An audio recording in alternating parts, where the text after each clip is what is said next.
Susulan 8 letupan yang menggegarkan Sri Lanka semalam, satu lagi bahan letupan ditemui dan berjaya dimusnahkan oleh pihak berkuasa negara itu. Bom ke-9 itu ditemui di lapangan terbang antarabangsa Colombo.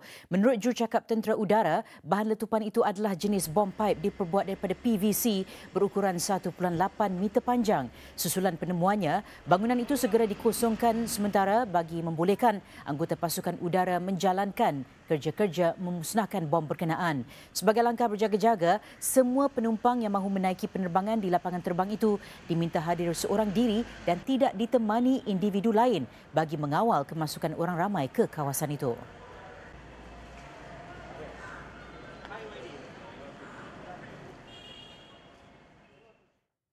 Dalam pada itu, Perdana Menteri Sri Lanka berkata kerajaan itu memberikan kuasa sepenuhnya kepada pihak berkuasa bagi menjalankan siasatan dan penangkapan semua suspek yang disyaki terlibat dalam insiden serangan berdarah itu. Setakat ini, seramai 24 suspek sudah ditahan bagi membantu siasatan berkenaan. ඒකට වගකීම් පුද්ගලයන් හොයාගන්න කියලා නියෝග දීලා තියෙනවා. ඒගොල්ලන්ට උවමනා බලතල සියල්ලම දෙනවා. මෙහෙම අපරාධ කරන්න ඉඩ දෙන්නත් බෑ. එහෙම ඉන්න අය ගැන අපි හොයා බලන්න ඕනේ. මේ පිළිබඳ තිබුණු අඩුපාඩුකම් ගැනත් අපි හොයලා බලමු. Tambahnya, beliau tidak menganggap serangan itu sebagai mensasarkan mana-mana kumpulan agama, sebaliknya menyifatkan insiden itu menjejaskan semua penduduk Sri Lanka. Setakat ini, lebih 200 orang dilaporkan terbunuh termasuk puluhan warga asing, manakala lebih 400 lagi cedera.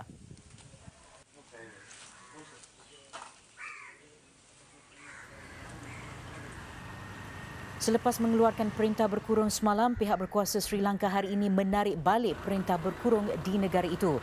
Sejumlah besar pelancong dan penduduk yang terkandas di lapangan terbang utama dilihat mula keluar selepas sekatan ditarik balik. Bagaimanapun, tindakan kerajaan Sri Lanka yang menyekat akses media sosial dan mesej termasuk Facebook dan WhatsApp menjadikan maklumat berkenaan sukar disebarkan. Sumber kerajaan berkata Presiden Maitripala Sirisena yang berada di luar negara ketika serangan berlaku akan memanggil mesyuarat Majlis Keselamatan Nasional awal hari ini. Perdana Menteri Ranil Wickremesinghe turut dijangka menghadiri mesyuarat berkenaan.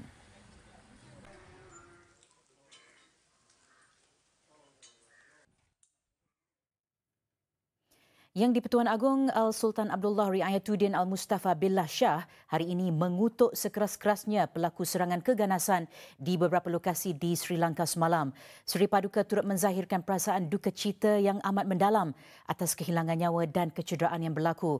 Menurut kenyataan yang dikeluarkan oleh Datuk Pengelola Bijaya Diraja, Datuk Ahmad Fadil Syamsuddin, Seri Paduka juga mengucapkan takziah dan simpati yang tidak terhingga kepada mangsa-mangsa jenayah tidak berperi kemanusiaan dan tidak bertamadun itu yang disasarkan kepada orang tidak berdosa semasa sambutan perayaan Easter, iaitu ketika penganut Kristian sedang berkumpul untuk berdoa dan merayakan sambutan itu. Seri Paduka turut menyatakan sokongan dan solidariti Malaysia dengan mangsa, keluarga dan rakyat Sri Lanka.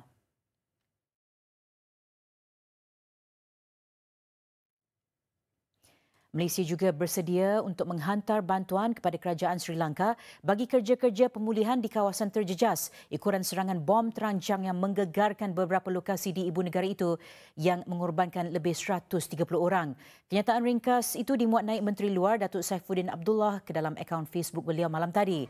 Malaysia juga mengutuk sekeras-kerasnya tindakan keganasan itu dan menggesa supaya pelakunya dibawa ke muka pengadilan. Tambahnya, beliau telah bercakap dengan rakan sejawatannya dari Sri Lanka, Tila Marapana, untuk menyampaikan takziah daripada kerajaan Malaysia kepada mangsa dan keluarga yang terlibat.